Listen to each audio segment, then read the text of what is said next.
هذه أبرز العناوين. وقبل الشروع في التفاصيل، أشرف حكيمي نجم المنتخب المغربي وباريس سان جيرمان الفرنسي يثير مخاوف كل مكونات النادي الباريسي. الإسباني لويس إنريكي في ورطة حقيقية بسبب قرار مفاجئ.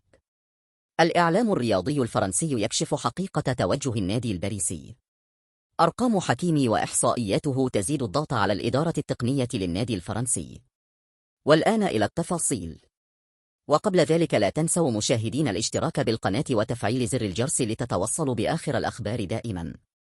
ازدادت مخاوف نادي باريس سان جيرمان الفرنسي لكرة القدم بشأن نجمها الدولي أشرف حكيمي، حيث تفاعلت جماهير النادي الفرنسي بقوة على منصات التواصل الاجتماعي، مشددة على ضرورة التعامل مع المدافع المغربي بشكل يساعده على تكرار ما حققه الموسم الكروي الماضي، وشكل به الاستثناء مقارنة بجميع لاعبين النادي الباريسي.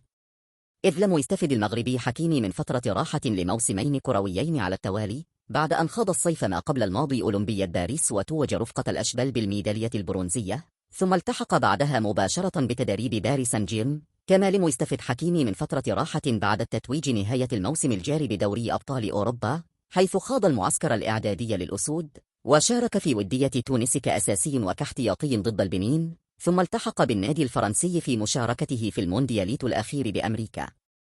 وازداد قلق جماهير النادي الباريسي بشأن نجمها المغربي بعد القرار الذي اتخذته إدارة باريس سان جيرمان بخصوص صفقاتها الصيفية، إذ ركزت فقط على حراسة المرمى ومركز قلب الدفاع، في حين ظل حكيمي الوحيد الذي يشغل مركز الظهير الأيمن من دون جلب بديل له، علما أنه مقبل على المشاركة في كأس الأمم الإفريقية الشتاء المقبل قبل خوض كأس العالم الصيف المقبل.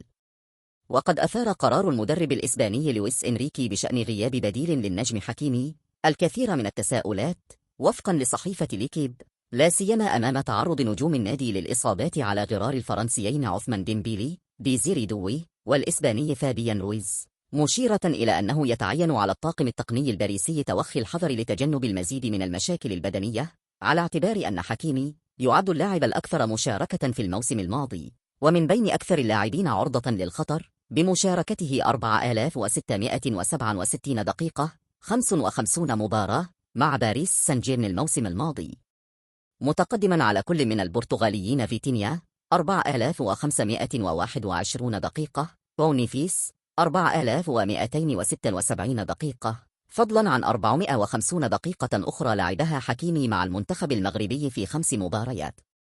وكشفت الصحيفة ذاتها أن حكيمي يتبع برنامجا تدريبيا مخصصا للحفاظ على لياقته البدنية وتجنب الإصابات، يهدف إلى الجمع بين حصص النادي والتدريب الفردي في أفق تحسين أدائه مع ضمان تعافيه الأمثل واتباع نمط حياة صارم. وقال الطاقم التدريبي الخاص لحكيمي في تصريحه لليكيب: الهدف الرئيسي من هذا التدريب التكميلي للاعب حكيمي ليس فقط تحسين سرعته وقوته وخفة حركته، بل أيضا الوقاية من الإصابات وضمان تعافيه الأمثل. وأضاف: يتضمن هذا البرنامج أيضا اهتماما خاصا بأسلوب حياته، نظام غذائي متوازن، نوم مريح، منهج صارم للتعافي، وهي عناصر أساسية في روتينه اليومي.